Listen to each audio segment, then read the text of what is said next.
This week on Queen's Conversations, join your hosts Lucia Dragos, Noran Omar, and me, John Collins, as we pause to take a look back over the first year of producing this Queen's Conversations series. And what a year it was. The big story was COVID, and in March 2020, our QPTV studio facilities closed in response to it.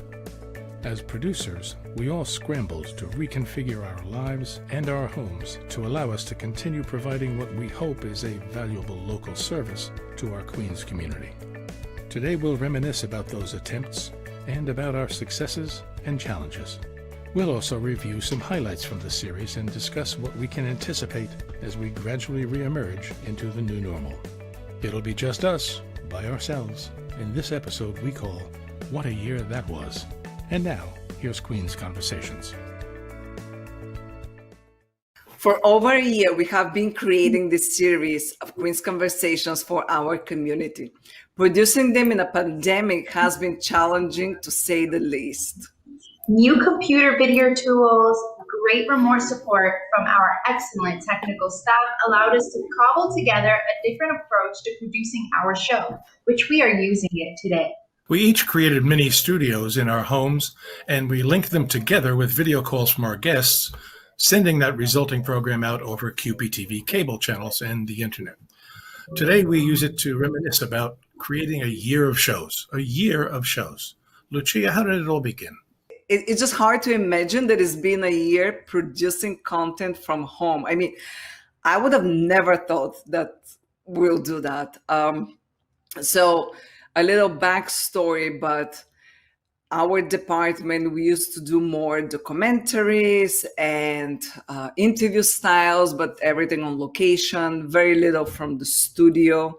Mostly documentaries and on location content. So when we were on lockdown and the pandemic hit, it took us a while to realize that we're not going back anytime soon. So let's just start something.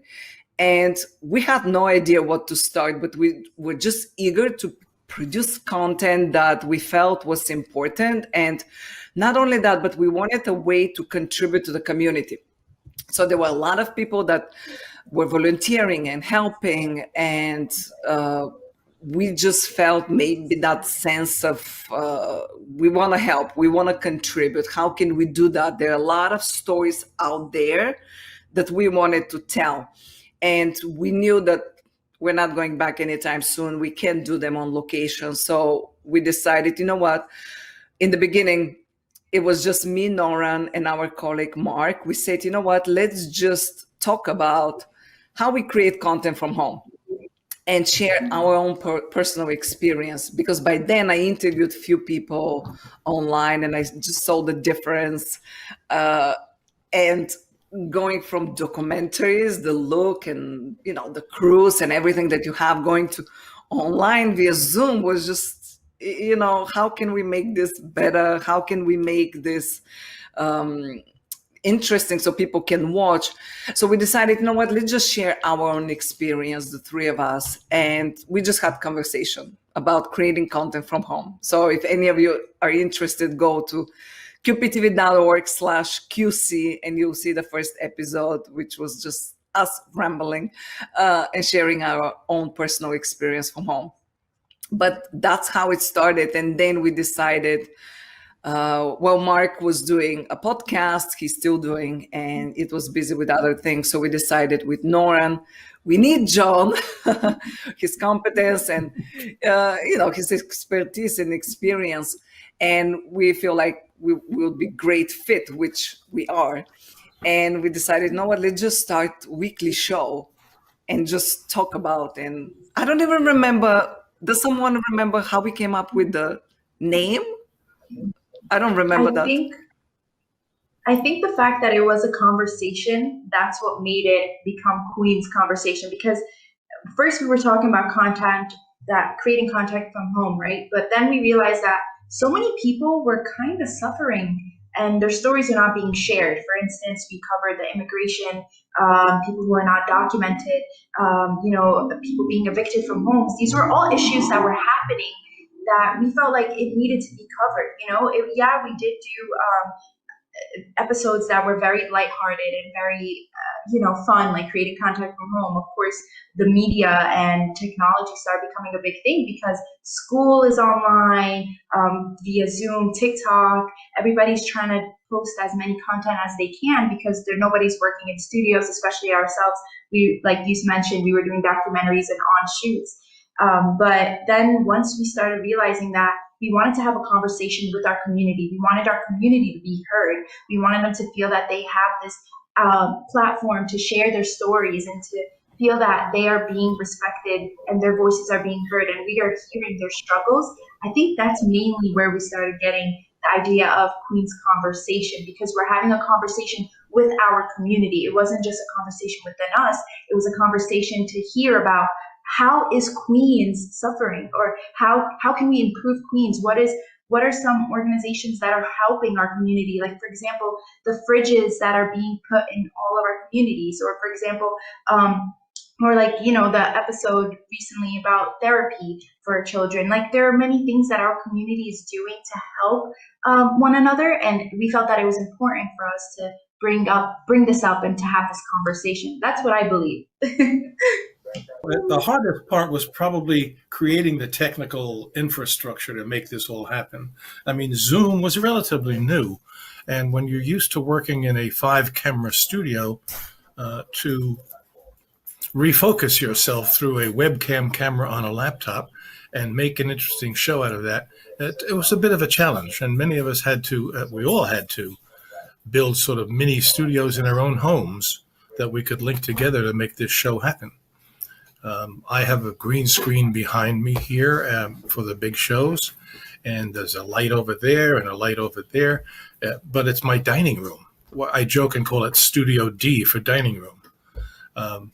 But we all had to make some real adjustments in our lives and on our homes to bring this to fruition, and technical standards were pretty good as a result. Yeah. I mean, for me, it was the same.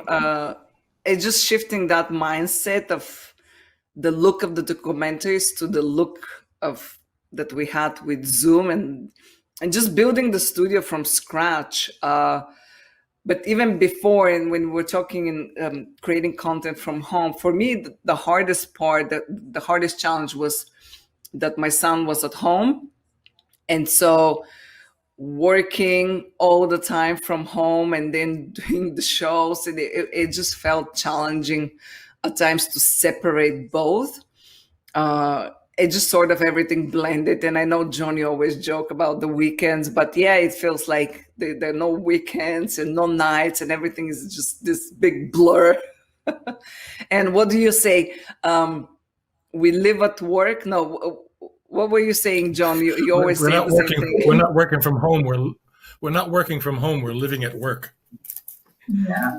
Yeah. And at times it feels like that, especially like trying to book guests. I notice now people respond all times of the day and night. It's actually harder. I know, not harder, but it's people take them longer time to respond. Before it was different. Before, I guess people that were in the office, it was much easier to respond, to see the emails. I'm not sure what the reason is, but now it takes them much longer time. So, and in the beginning, until I learned that, it was much harder. And the show, of course, you remember it was weekly, and then we had to do it bi-weekly because we just didn't have enough time to promote. And it's only 3 of us. We don't have a big team that can help us to, book guests and do the graphics and all that. I mean, 3 of us plus our assistant, Christina. But I just felt like the weekly show was a lot to take, and bi-weekly works perfect. But still, sometimes the guest takes longer time to respond. So for me, I think that's the hardest part, to sometimes pre-calculate, when we can finalize the guests for the next show. And it's a lot of work in the background. Maybe Noran, you can talk about that, but it's a lot of work in the background. Well, yeah, Like I you think it's mentioned, important to give credit too. I think it's important to give credit too to our technical staff that's behind the scenes here and making all of this happen, making the connections to the internet, creating the connections and putting the panels up in vMix. So there's a staff of people who are helping us in every show. It's not just the three of us and Christina, but 4 or 5 people But in the studio.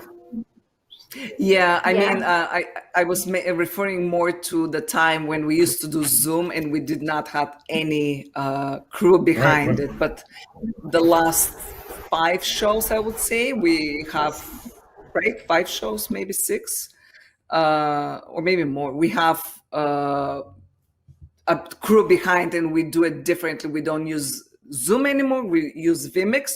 So we have a big support behind, but still booking the guests and doing the graphics and the openings and the voiceovers. It's all 3 of us and our assistant Christina. But on the technical side, when production starts, we have a support from crew from our crew from QPTV, which we're very grateful for to have. yeah, Thanks to them. definitely. And it's not, yeah, thank you to you guys, of course. And definitely, like you mentioned, the Zoom videos, that whenever we had like a Zoom interview, there was so much more that was being done besides just that video being exported. There was, like you mentioned, the opening video. We have to know exactly what guests are going to be there just so we can have the opening video prepared and then we can promote it. And also, we have to edit it. We have to make it eye-catching. We have to make it easy on the eye. And definitely, it was the 3 of us, as John would write, the voiceovers, and she would book the guests and edit, and I would edit them. It was a process for sure. It wouldn't just be 100% out there like everyone would see it on the other end. It was a process, and behind the scenes, it was a lot because we wanted to give out the best we could. And also, making sure our guests were comfortable being on Zoom and communicating with us. Like, we definitely wanted them to feel like, even though that we're not meeting in person and communicating with them in person, that we're communicating with them through Zoom and through the internet, that they are comfortable enough, technology-wise, volume-wise, making sure everything was good on their end too. We wanted, we took that responsibility also because we were asking them to be on air with us. So that was also a challenge because we definitely had different age groups. If you guys looked at all of our episodes, there were so many age groups, and it was great because you started realizing that everybody was adapting to this new technology. And even though it was challenging, it was great to have, all these stories we heard and all these conversations. Like, we covered so much within the year that we are capable to say that we covered a lot of stories, and we're able to tell that our community, we're able to tell the stories our community dealt with, and the support that we have in our community, and all the organizations and non-for-profits that are out there that not many of us knew about. Just because we were behind the scenes, we were able to interact and contact these organizations, as Lucia was mentioning. So I actually had a question for you guys. What was your favorite part? Oh, I'm sorry, John. No, go ahead. No, My go apologies. ahead. Go ahead. Your favorite part of what? No. What was your guys' favorite part? Favorite John, show? go ahead. Or favorite part? Yeah, in general, show. I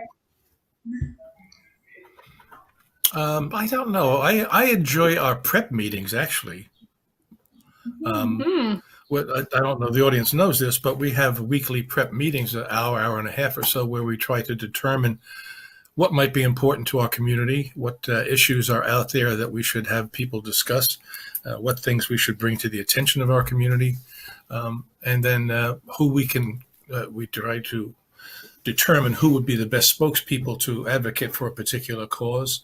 Those meetings are very interesting. And of course, the follow-up meetings where we decide, boy, we screwed that up. How can we make it better next time? No, we don't. I enjoy those. Mm-hmm. And we improve every time. Yes. Every day in every way, we are getting better and better. Yeah, I think it's definitely a process, and maybe that will be helpful for the audience or for people that want to start their own show, it doesn't have to be perfect. It just, you have to start, because I know a lot of people, even me, I mean, I'm such a perfectionist. Nora knows that, but probably John by now. I want things to be perfect so I can start, but actually it did not work that way with this show. And I'm glad that I sort of worked through that perfectionistic qualities, and I'm recovering perfectionist now, maybe, maybe not. But it was very rough, and I feel like for a lot of creators that can be helpful, but you just have to start and then work your way through cleaning up any imperfections or any things that you want to improve. But the most important thing, I think, still is the story. And in the beginning, people will overlook any imperfections or the look of the show, but just having those important conversations. And I think my favorite part, so it has been, I didn't really, I mean, when I look back, I see the variety of topics that we covered, and that's incredible. And I feel like if we were in the studio or doing it in person, we might have not had access to some of the people, just because it's very hard to book weekly guests and then for them to come to the studio. So just an example, when we did the COVID and our community, undocumented and unprotected, we had someone who was undocumented on the show. And I feel like if we did that in the studio, we might have not had a guest, or might have not had him on the show. So I think there are a lot of benefits doing things virtually, and a lot more people, they say yes to, just because it's so much easier for them to fit it in their schedule. And yeah, I mean, there were going forward. difficulties. Yeah. There were difficulties in the new procedures and the new standards that we had to develop and the new approaches that we had to develop. But, you know, every cloud has a silver lining, and there are certain positive things about this new approach, too, that I'm enjoying. I'm enjoying not having to commute in through traffic to the job. We can work from home. I'm enjoying that my dry cleaning bill has gone down. We don't have to dress up all day long to go to work. I can wear my business pajamas. And so business pajama. I like that term. So there are positive sides to this too that make it easier and fun, and those are some of them. Well, Yeah. I definitely miss my high heels. So So do I. I tell you what, in the beginning, when we started the show, I used to wear even high heels. I just wanted to feel like I'm sort of in the studio. But then I figured, you know, that's nuts. So I stopped doing that. But Noran, what was your favorite part? Yeah.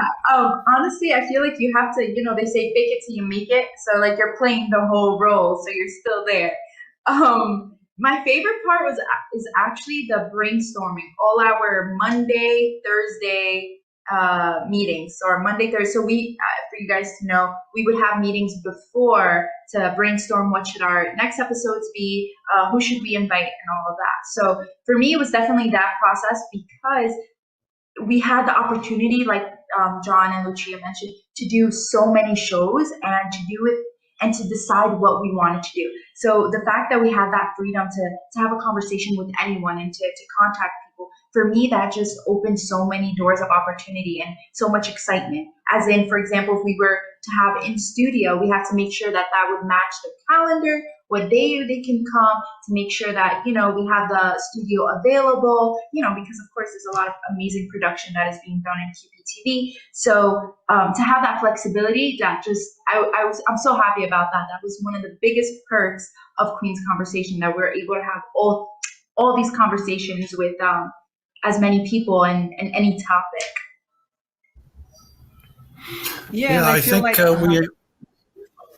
we're privileged really to have the opportunity. We're privileged to have the opportunity to do this show, And thank our administration for supporting it and allowing us to continue also. It's I think we're doing an important service for our community, creating voices for the voiceless and informing people about issues of impact in their lives. It's an important, we think it's an important service. Yeah, especially in our community, because mainstream media sometimes might not talk about those issues in depth. And as a public access station, we have that, I would say, luxury to go in depth and talk about these issues in a longer format. And I think if we were in the studio, we would have been more maybe distracted with other work, or maybe busy with other work, and not get that inspiration to do the variety of issues. I might be wrong, but I feel like now, since we're at home, at least me, I read a lot more on different topics than before, because before I'll just focus on the things that we were producing at the time and sort of got more limited view of what's going on around us, because I mean, they're just 24 hours of the day. And now it's just more broad, because this show's format allows us to do that, because we can talk about homelessness, and we can talk about artists and just fun things, like we had neighborhood notes, talk about food in Flushing and in Astoria. So this variety of topics, which for me it's a fact. It's a fact that major networks, newscasts, spend approximately 4 or 5% of their time on local news, and that's a huge gap.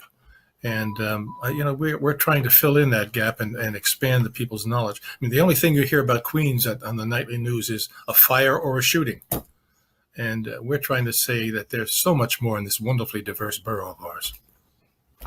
Yeah, especially now with the reopening, and we did show right on that. There's so many things going on in Queens, and there's so much history. I mean, with the neighborhood notes, we discovered some of that. Nora, you wanted to say something? Definitely. I don't know if John, you know this. Me and Lucia have like a big folder of all of like the stories we want to do, like you mentioned, documentary films or any short videos about. So we would always research to see what is going on in Queens that we can cover. Like, for example, I would focus on the youth. She would focus on, hardcore documentary, and all that takes so much time to prepare it for it to be the best documentary video, to make sure our staff is prepared for it and all that.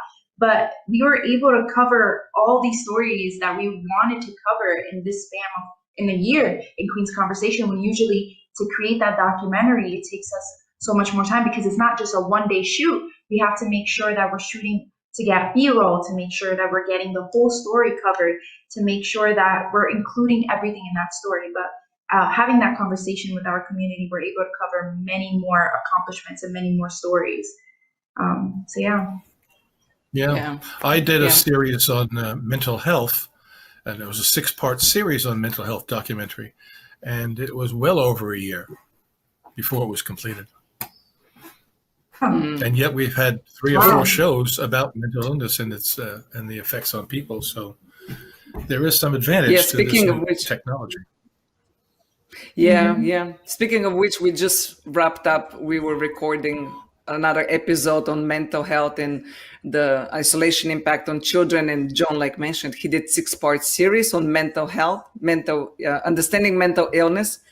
John, where people can see that, because I know that that's one of our most watched shows on YouTube. So where they can watch that. Yeah. It's still on QPTV.org, and you can find it on QPTV.org. And there's a guide there of all of our programs, and all you have to do is type in understanding mental illness, and it'll pop right up. Great. I think we have pretty current. Especially now, I think it's very, very relevant and very important. Yeah, thank you. We have 3 minutes left, 2 minutes left. Maybe what do you see the future? I mean, how do you see that hybrid or working from home, or how do you see it? Well, first, Well, we congratulations came to New back. York opening. To what? To New York opening. Yeah. I Yeah, was yeah. watching the Yankee game and seeing people cheering baseball. It was wonderful. So much fun.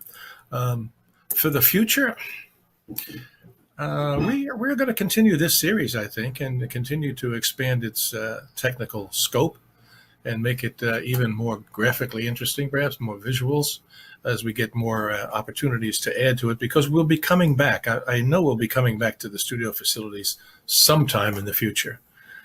When we are, I don't know, but we'll be able to take advantage of all of the technical abilities and facilities that we have at QPTV to improve this program. And I'm looking forward to that.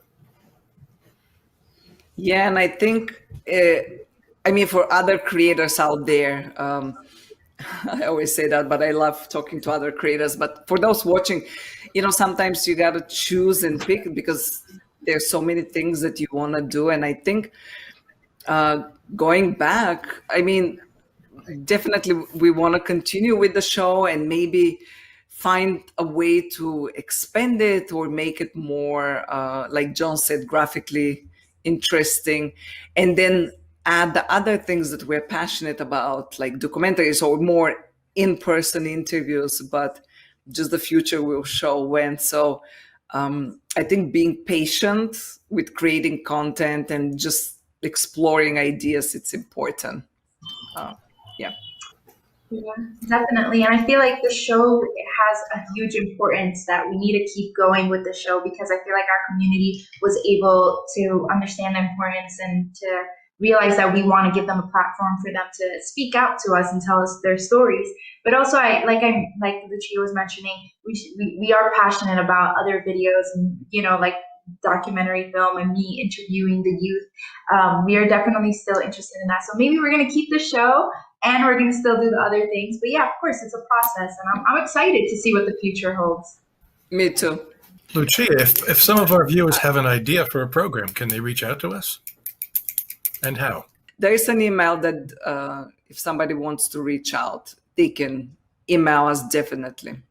And I guess that's it for today's show. That was great. 1 year recap. If people want to see what topics we did and watch some of the shows, qptv.org/QC. You can see all the shows. So that's it for today's show. See you next time on Queen's Conversations.